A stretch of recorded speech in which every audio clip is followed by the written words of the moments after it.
Hi folks, Dr. Ed Byer here again. Today we're going to talk about another reason why your thyroid may not be working and your doctor has no clue as to why, okay?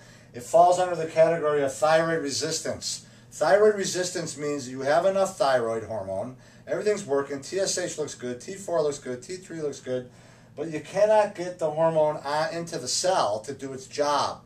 There's a lot of conditions, and we've talked about some of these already, that will do this. So we're going to talk about 3 of them today.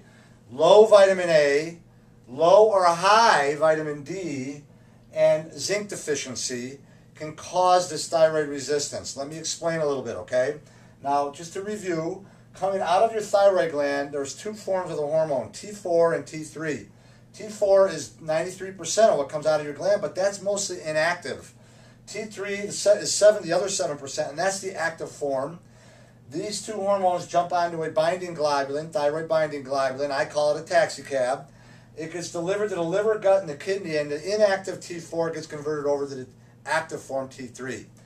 T3 goes through the cell membrane, and all your cells in your entire body depend upon active T3.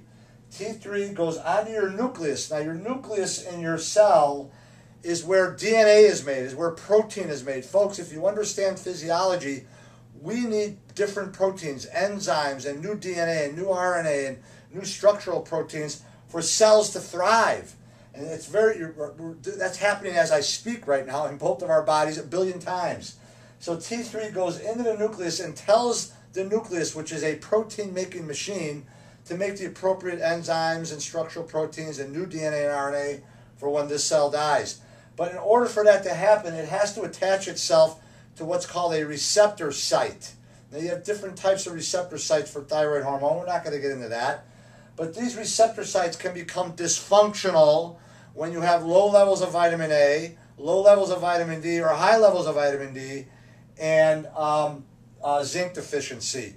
By the way, the #1 cause of vitamin A and vitamin D deficiency are gallbladder problems, because you need a functioning bile or gallbladder to absorb these fat-soluble vitamins. So when we see thyroid resistance, when these receptor sites don't work very well, this is the type of patient that tends to get goiters. It's very, very common. One of the most common sites of a vitamin A deficiency, or symptoms I should say, is poor night vision. People with poor night vision is usually due to vitamin A deficiency. Vitamin D, we can readily test that in the lab, and we do on all of our patients.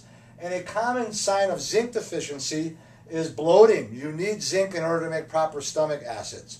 So folks, if you're frustrated and you don't know why your thyroid is low, this is one of many, many, many ways that we look at in our clinic, and is readily fixable, why your thyroid could be underperforming. This Wednesday, July 8th at 6:30 in my clinic, I'm going to be holding another thyroid workshop, so I invite you to attend that. Just click on the link on this video. Hope that helps. Have a great day. I'm Dr. Ed Byer.